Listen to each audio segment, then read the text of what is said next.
Boa noite, irmão. Bom, a leitura de hoje pode ser encontrada em Zacarias, penúltimo livro do Antigo Testamento, do capítulo 9, versículo 9 ao versículo 10. É um trecho muito conhecido, principalmente em época de Advento, já que se trata da profecia da entrada de Jesus em Jerusalém num jumentinho, mas eu estarei lendo. Então, Zacarias, capítulo 9, versículos 9 a 10. O futuro rei de Israel. Alegre-se muito o povo de Sião, moradores de Jerusalém. Cantem de alegria, pois o seu rei está chegando. Ele vem triunfante e vitorioso, mas é humilde e está montado num jumento, num jumentinho, filho de jumento. Ele acabará com os carros de guerra de Israel e com a cavalaria de Jerusalém. Os arcos e as flechas serão destruídos. Ele fará com que as nações vivam em paz. O seu reino irá de um mar a outro, e desde o rio Eufrates até os fins da terra. Então, o versículo profético, muito conhecido, como já disse anteriormente, faz alusão à entrada de Jesus em Jerusalém, conforme o relato que nós temos em Mateus 21, 1 a 9, o qual eu também gostaria de estar lendo. Então, Mateus 21, 1 a 9, diz: Quando Jesus e os discípulos estavam chegando a Jerusalém, pararam no povoado de Betfagé, que fica perto do Monte das Oliveiras.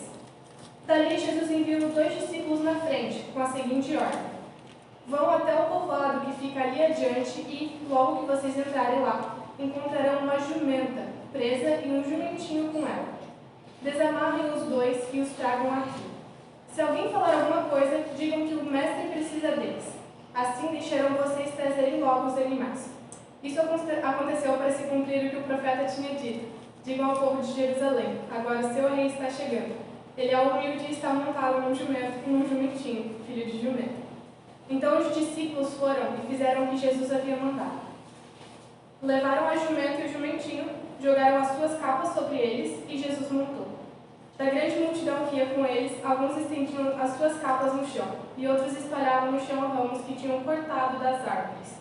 Tanto os que iam na frente como os que vinham atrás começaram a gritar: Hosana ao filho de Davi! Que Deus abençoe aquele que vem em nome do Senhor! Hosana a Deus nas alturas do céu! Eu acho legal nós fazermos um paralelo entre Zacarias e Mateus, porque para mim é legal fazer uma comparação como se Zacarias fosse a teoria e o texto de Mateus fosse literalmente a prática, entende? Algo muito legal em nós pararmos para ver com quanta maestria Deus cumpre as suas promessas. E não só uma grande profecia como a entrada de Jesus em Jerusalém, mas também nas nossas vidas. E, bom, aqui inicia-se então o período que antecede a dura jornada de Cristo até a cruz. Mas para nós é sinal de esperança. O profeta fala em nome do Senhor para Jerusalém se alegrar. Pois eis que vem o seu verdadeiro Rei e Senhor, trazendo uma vitória maior do que o seu povo esperava, que se trata da sua justiça e da sua salvação. Esse conquistador viria de forma modesta, montado num jumento, não num cavalo de guerra, como muitos dos reis de Israel fizeram no Antigo Testamento. Jesus viria como um rei manso e humilde, ao contrário do que os judeus sempre esperaram em relação ao seu Messias. Jesus, como os antigos patriarcas, reis e profetas, entrou em Jerusalém montado num jumento.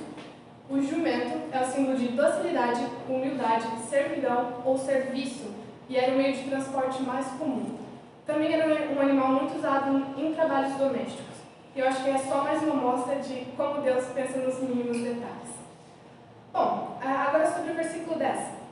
O Messias virá em paz e trará esta paz ao seu povo. Ele já veio, já nos trouxe essa paz, fazendo cessar a guerra entre as nações e entre as pessoas, a começar por Israel, como fala no texto. Tem algumas outras tradições que falam de Efraim, que se tratava do Reino do Norte. Então, de Efraim, o Reino do Norte, não mais levantará a mão contra Judá, o Reino do Sul, nem este contra Efraim, como sempre fizeram no tempo dos reis, quando os 2 reinos estavam divididos. Ele anunciará paz às nações e aos povos gentios.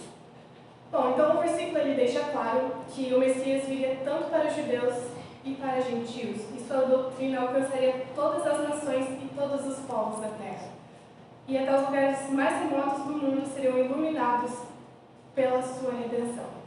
E a entrada de Jesus em Jerusalém nos traz esperança para continuar na liberdade que nos foi dada através da sua obra redentora. E nós estamos todos aqui, reunidos hoje, para celebrar seu advento em nossas vidas. Bom, a outra opção de texto para hoje é o menor salmo do livro de Salmos, o capítulo 117, que contém somente 2 versículos, e eu gostaria também de estar lendo. Então, Salmo 117, louvor a Deus o Senhor. Louvem a Deus, o Senhor, todas as nações, que todos os povos o louvem. O seu amor por nós é forte e a sua fidelidade dura para sempre. Aleluia. E para terminar, eu gostaria de ler um trecho de Filipenses, que também é muito conhecido, e ele fala muito ao meu coração, mas acima de tudo, engrandece o nome de Jesus.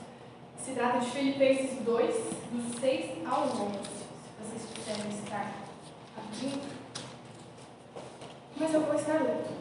Então, ele tinha a natureza de Deus, mas não tentou ficar igual a Deus. Pelo contrário, ele abriu mão de tudo que era seu e tomou a natureza de servo, tornando-se assim igual aos seres humanos. E, vivendo a vida comum de um ser humano, ele foi humilde e obedeceu a Deus até a morte de cruz. Por isso Deus deu a Jesus a mais alta honra e pôs nele o nome que é o mais importante de todos os nomes, para que, em homenagem ao nome de Jesus, todas as criaturas no céu, na terra e no mundo dos mortos caiam de joelhos, declarem abertamente que Jesus Cristo é o Senhor, para a glória de Deus, o Pai. Que possamos juntos, então, louvar o Senhor pelos seus grandes feitos e contemplar seu grande amor e sua eterna fidelidade. Amém? Obrigada.